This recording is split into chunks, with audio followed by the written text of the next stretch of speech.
Hello people, my name's William M. Smith.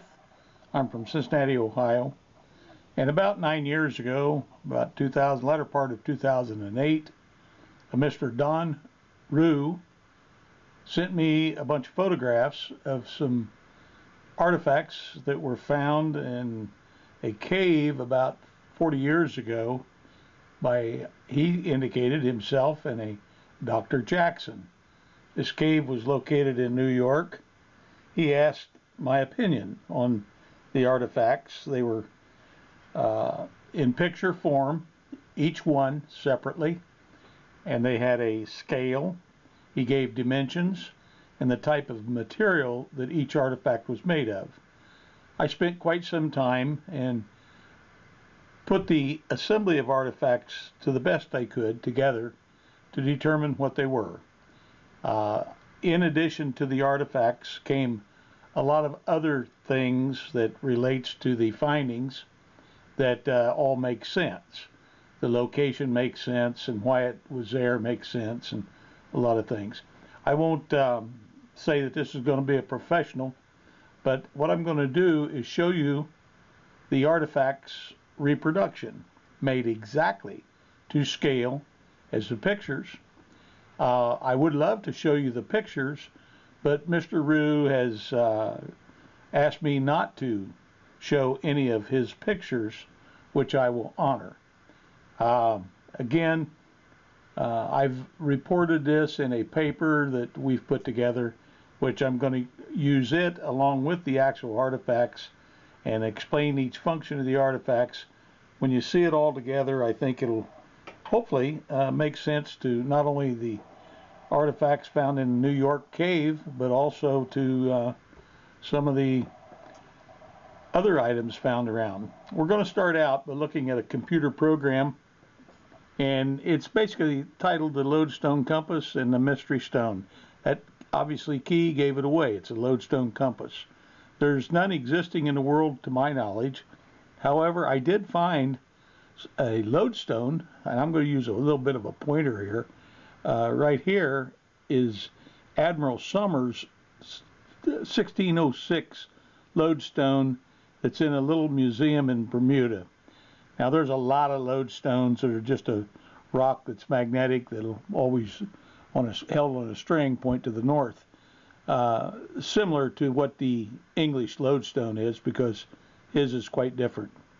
We'll get into each of these as we move along. I'm going to flip quickly to the next slide, and I'm going to kind of go through this. The intent of this report is to identify the mystery stone in New Hampshire and its function as part of the Loadstone compass.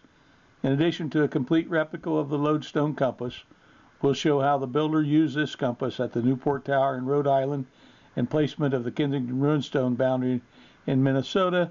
I'm not going to get into a lot of that. All my focus is to explain the compass and the mystery stone. In 1872, construction workers dug up a suspicious lump of clay near the shore of Lake Winnipeg. I can't say it. Seneca Ladd of Meredith discovered this intriguing carved stone, and his daughter Frances Ladd Coe of Center Harbor donated the mystery stone to New Hampshire Historical Society 1927, where it remains today.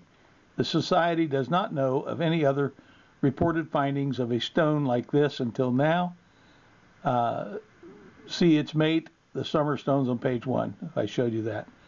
And I've explained the 1600 stone along with his chest is on display, of which wife and I went to film and view and study a special trip a couple years ago. The New York Lodestone compass. The following slides are going to explain some artifacts found in a cave in the Catskill Mountains, which are the tools of an early cartographer. The Lodestone compass in this group did not include a lodestone. However, the New Hampshire Mystery Stone makes a very good fit into the assembly. The Lodestone compass shown in the next slides was made to show a working compass as it's measured magnetic declination. Here's where the subjects were found: 2008, Mr. Jackson died in 2008, and Mr. Rue bequeathed these artifacts from the estate. I basically have covered this slide, kind of tells where it was found. Okay, the Loadstone compass, and try to look around the wood, that's my gimbal box, but they actually held it in straps. The following slides is going to show the base plate, the holding plate, the compass body, compass lids, and the sundial portion, other cartographer tools and notes. The gimbal box is not in the equation. We'll start out with the compass holding plate. It's made of 1/32 inch copper. It's about 6 inches by 4 inches. The wire cage on the top side is copper for holding the compass body and allow easy removal of the compass itself. The lead solder was used to fuse the wire gauge to the holding plate. The notches on all sides of the plate are relief for the copper straps and hold the lodestone under the plate. The lead on the underside of the plate is to provide stability to the base as well as to decrease corrosion of the assembly. I might note that all the metals used in this assembly in total, except for the needle, are non-magnetic, so it would not affect any thing except work function as a compass. I'm going to move the camera now over to the this portion of the compass, the holding plate, and I've got it disassembled, and I will try to assemble it as we go, but here is the reproduction of exactly what I received from Mr. Rue. This is called the holding plate. It's made of copper, 1/32 inch. On the top, it's got a wire basket, and that's to hold the compass, which we'll cover later. Here's the metal straps. Here's the notches cut out for the metal straps. On the bottom of this is a considerable amount of lead. I mean, this thing probably weighs 2 pounds. This is to stabilize it, so it is heavy on the bottom and lighter on top. So, and there's a hole right here, and it's got a use that we'll show later. Okay, from that, looking at this piece, and the piece I looked at was bent up. They had taken a torch to the lead, melted part of it. So my reproduction is exactly to scale, to thickness, to metal type. It's exactly, only I'm trying to make one that will work to prove its function. I'm going to turn this upside down because the next series we're going to get into is, okay, I found this ring came with the artifacts. This ring is 2.5 inches on the inner diameter. So ever what it held had to fit 2.5 inches. And lo and behold, what I found to fit 2.5 inches was the Mystery Stone of New Hampshire. This is a replica of the Mystery Stone, of which we'll explain its makeup at a later point. When I get back to the slides, they do a better job than I am as a filmer. I'm going to assemble this stone into the compass like such. Now these little points were on the originals. But then what happens, you put this ring over here and you bring all of them inside the ring like such, and I don't want to do a bad job as we assemble this and have it not work. But basically, then you bend the tabs, which copper is very user-friendly in most cases. So if I bend all these tabs down, what I have is an egg-shaped stone that, I'll give a little tip, is filled inside with magnetite. But this stone is held by this 2.5 inch ring, and I've been with Mr. Bala at the museum in New Hampshire and measured the diameter, which is more than 2.5 inches, and it allows this stone, I did a very poor job, but that allows this stone to be held in the basket below the plate. So now I'm going to turn back so we can move on a little bit to the next series. I'll lay that down. I'm going to go back over here to the next slide. Here I'm going to explain the plate. I've pretty much covered it. Here's the dimensions of the plate.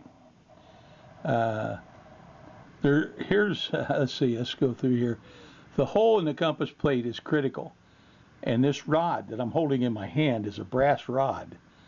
And the original brass rod is about 6.88 inches long with a 6.25 inch mark as the length to be above the holding plate at its longest setting. Back here, there's marks on this rod. Here's the highest mark right there. There's different marks here. You'll see what the function is. The rod is pointed at the upper end to generate a shadow from the sun, light, or a pointer on the medallion when in use. The two notches on the lower end of the holding plate is that. Now, I'm going to go ahead and explain with another visual aid how this rod works with the compass at this point. I think this is critical because you got one rod here, then you've got another little short rod that came with the thing that goes here. So now what I have is two rods, one longer than the other one. And I've reproduced this and proven that the devices, it's a sundial of sorts. It's a double gnomon sundial, so that when the two make one line, if the sun comes up, the shadow of these two will make one line, which is midday, which is critical in reading magnetic declination, because it's critical to know true north from magnetic north. And the compass does both at one time. And we'll get back to that. I'm going to shut this down just a minute. Okay, moving right along, we're going to go to the next phase. Apologize for that little break, and I hope I get the cameras all lined up back. Okay, we bent the tabs over holding the mystery stone in the thing. So we're going to go to the next page. And I explained the rods. When a rod is placed at its highest position in the hole, I'm going to quickly go through this. But the critical thing about this is right here, when the rod's up here and the little gnomon is located, the home angle is 26 degrees. That's not important in this portion, but it connects to many other things. This standard dimension comes from Egypt. It comes from the Great Hall in Egypt, the 26 degrees. It comes from the Ohio Rock. It comes from different holy items. I think it's even related to the latitude that Mecca is on. I'm not going to get into that, and that's all speculation. Let's continue on the compass. Okay, here it shows the assembly. This is what the upper portion looks like with the straps. Here's the stone, and here's this ring I was telling you about that has to be a specific diameter, which it is, to hold the mystery stone of New Hampshire. You can stop this later.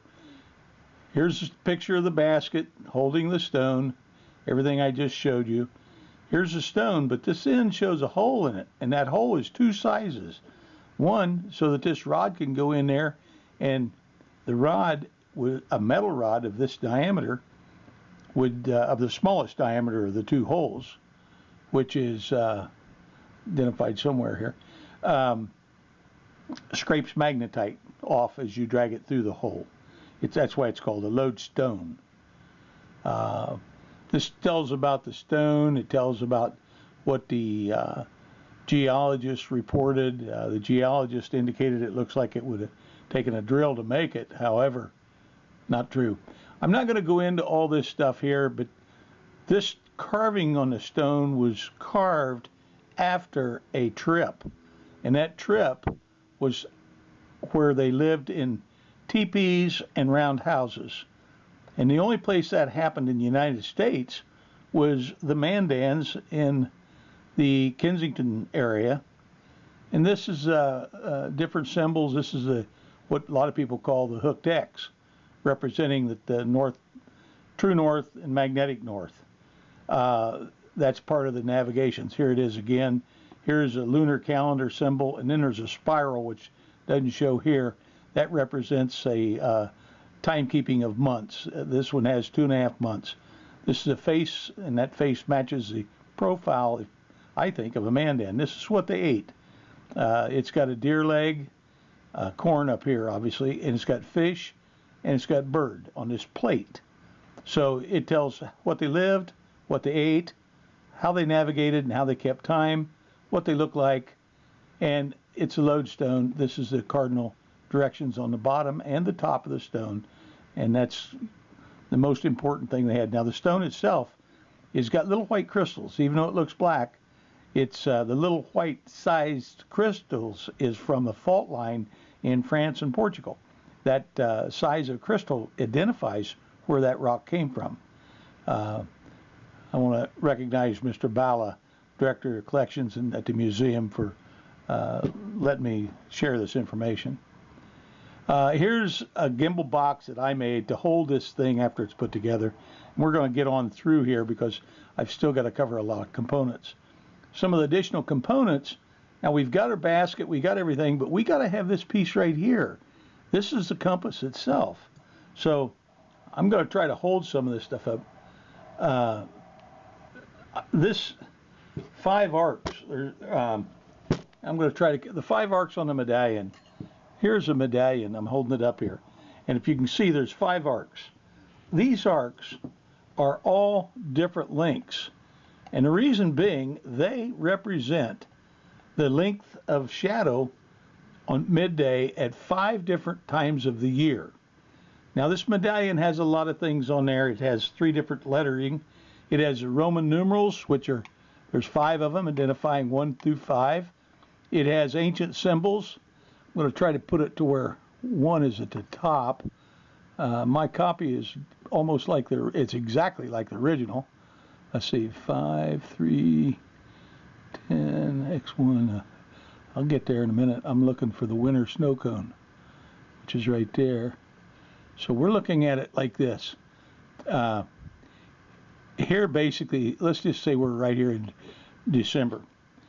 Okay, this is the March 21st equinox.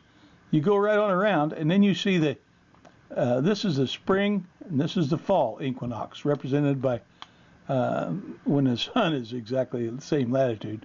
So basically this arc is exactly like this arc, but this arc is shorter, this arc is the longest with this one. Also on here is ancient symbols, like the equinox symbol. These are ancient symbols used way back, almost at the beginning of the hieroglyphics. Then there is another thing here. That's Theban. The Theban letters were not a spoken language.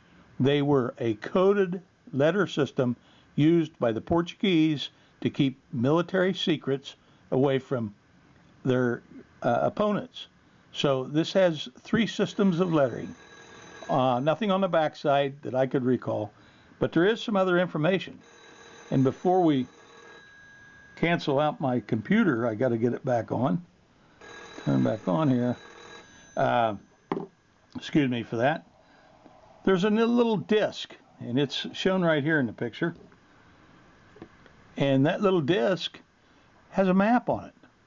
And lo and behold, that map, and you can't see it here, but you'll see it a bit later, is very critical, because that little map shows Africa. It shows, whoops, let me get it like it's right side up. And I doubt if you can see it here, but we will be able to scroll on down. This is just a chart. You can stop it and read it later. Okay, here's the map. This is little dots across here, and all these dots are evenly spaced. All the way across here. All the way across here, and they stop at Florida.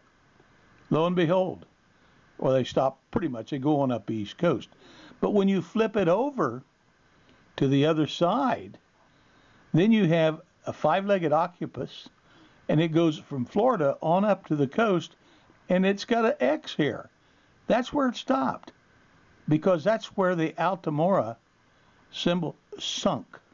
That's where they lost their ship.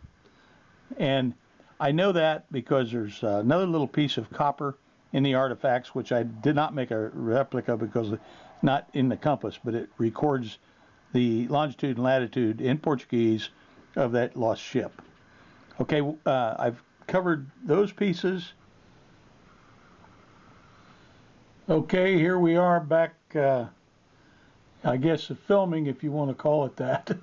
But we'll pick up where we left off. We covered the medallion pretty much, except if you notice right here is the medallion cover. And I covered these lines. I covered all the letters, the seasons represented by the 5 areas. I covered this little map, which we'll cover later. I believe we covered it. I haven't got to the compass body yet. Before I get there, I want you to notice this hole and pin at that location. That's critical, because as we move on, and I'm not going to go through all of this stuff, there's a lot of writing on here that explains the compass lid and the different things, each symbol. The home latitude is 32 degrees north. All this is basically my notes written in here and my translation. I thought it was important. The midday sun is a key part. You can stop the camera or stop the movie if you want to read all this stuff, but we're going to move through pretty fast. Let's see, the Roman numerals 3, 5, 7, and 9, and 11. They identify which arc is best for the latitude position. Each point on the 5-pointed star is identified by Theban letters. Okay, another thing found in the artifacts, or a picture of it, was this tool here. And you notice how it's pointed. This is not the one found. This is like the one found. It's basically a cloth measure, or punch to punch holes, but they used this, and each space represented 72 miles. That's sea travel. So that when they made a standard size map, it was 70 to 72 miles. They could read it just by running dots across. And if you notice on the small map that we showed, the small disc, which is here, I don't know if you can see it, but these little dots between each dot, let's try the other side, represents 70 miles. And when you scale that, it scales out pretty accurate. Other items found in the cave was a translator that's transferred the little map to a big wall map. This is nothing more than the cartographer tools for making maps. They take the data right out of the compass and transpose it to a map. What you saw on that disc is likely one of the first maps of the United States. This small jar was also found. The jar is dated 3,000 years old based on C14 dating, and the animal fat that was in the jar is about 500 years old. This supports the date of 1511, which will be explained down the road, but not basically in the finding of the compass. This is just a picture of some of the other components. These items are not covered because they do not make up, some of these items do not make up the compass itself.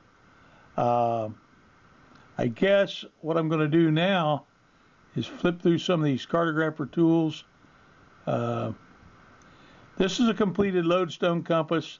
This wooden box again is just a gimbal box to hold it. This is the midday sun casting one single shadow. To represent the shadows, I took a wooden block, exact size scale of the faceplate. I put a pin in it here and a pointer here, and this is about a half hour before midday. At midday, this shadow will point to true north. And the key thing is keeping the points onto this semicircle. Magnetic declination, this is a mark on the Newport Tower. I'm going to back up about to the end.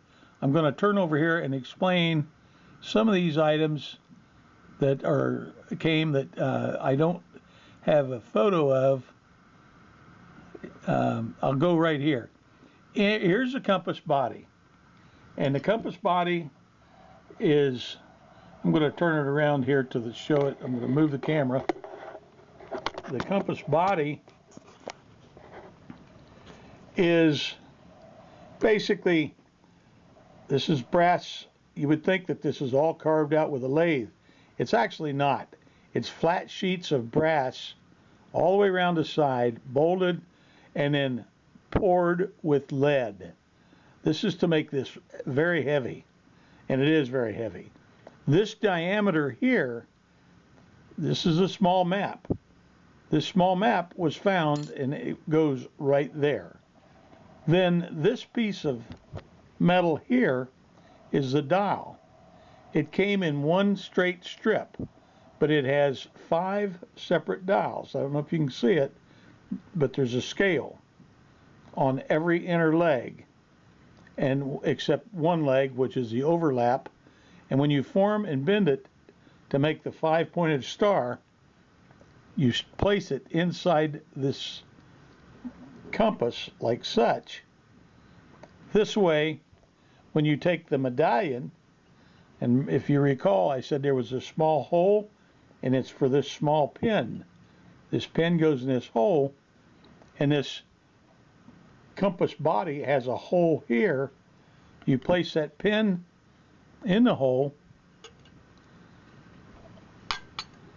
I'll try to stick it in. I don't want to mess it up there too bad. This allows this medallion always fits on this compass body in the same manner, so that this, and you turn this to where it represents a dial face. Once it's in there, the spring tension keeps it located, but you place one end of the dial, and it just happens to be right where the pinhole is, to give you a reference. So open it up. I'll place one pinhole right where the reference point is, or close to it there. Now if you look, you'll see that I'm right off that pinhole right here, and if I close the lid, this curve representing 1/5 of the season is red when I open this up on this dial. This curve is on the one next to it, and so forth around for the 5 curves. I know this is kind of hard to show, but after that is completed, now we've got a pointer that went inside like such. However, that's all we have in components that make up the compass. Now, this needle is a design of needle found in the Godfrey Dig items of 1948 in the Newport Tower, and it's located currently, the original, in the tower itself, or not in the tower, but in the Historical Society in Newport, Rhode Island. And this is the type of needle that they would have used in their compass when they built the tower, and they would have floated it on animal fat. Now, this needle is made out of flat steel. It's about 20 thousandths thick. This particular one, I'm not sure what the original in the tower was, but this will float on animal fat, and it will pivot around a pin in order to locate magnetic north. Now, what they did, they didn't worry about the needle and the animal fat until after this was in the compass. I'm going to try to show it to you. This sets in the compass itself. Now, this is getting pretty heavy. So now once I put the rods in, like such, now I've got this setting on the gimbal box, which makes sense. Once I establish my true north with my 2 Gnomons, once that's established, then I basically take this out and I read where the needle points. I should have left that needle in there. And I'm not going to put animal fat in this right now for obvious reasons. But once I've got the compass set for true north, I leave it set. And this scale here is strictly for the magnetic scale. Now, if I know that I was basically set in true north position, and this pointed to magnetic north, the center of my dial here would say I'm 1, 2, 3, 4, 5, 6, 7, 8, 9, in this case 10 units west of, in this particular handheld, I'm 10 units west of true north, and that would be my magnetic heading at that location. So with that, I'm going to close this down a minute and kind of go back to recap a few things. When I close it down, I'm going to place this in the gimbal box. It's a lot easier to see how it functions. Okay, here I am. I've set the compass assembly complete back in the gimbal box.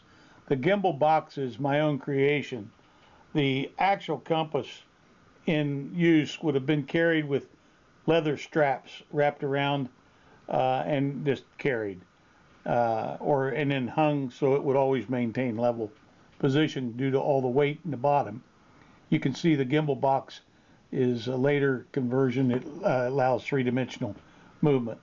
The basically, to show you, once it was set up and rotated at midday to determine true north by the compass medallion, this was removed, this was turned, and then animal fat would have been put inside. This would have been placed in there to float this needle. I don't know if you can see it. And after it floated, it would orientate to true north, where they would read magnetic declination at with the whole compass in a true north alignment. The needle would point to magnetic north. The difference between the two is magnetic declination. This declination could be converted because it goes from... Hello folks, I'm going to try to wrap this program up showing an actual reading. I'm way off in a lot of things, but a rough estimate here. I hope you can see the shadow of this midday sun here on the 39th latitude in Ohio. It's probably about 5 minutes before midday, and if you see this shadow right here, it's almost in line with the shadow made by this gnomon. When these two become together as one, and they're still on this line at the shortest distance, it will be true north. I could wait, and I will turn this off and we'll come back on. Now that the shadow of the two gnomons make one, we are marking midday, and the compass is aligned with true north and south. Now we're going to remove the cover and place the needle. I have opened up the face, or called the medallion, to show you where the magnetic needle is pointing, and I don't know if you can see the scale that it's pointing to, but it's hang on, I'll try to get it in. It's holding the camera and everything. Just about, according to the scale, about 3 measurements to the left or to the west of true north marking. The true north marking is right here, and you'll see that the magnetic needle is just a little west. So magnetic declination would be on this reading about, I don't know, 4 units, it looks like, west, and that's it. That's pretty much, I know that's kind of rough and it's not real scientific. Setting this on a deck railing is not as good as hanging it in very calm waters on a strap and string, but that's basically how the Loadstone compass worked, to use the sun shadow for midday, to establish true north, and then use the magnetic north to show the difference on the common dial. Thank you.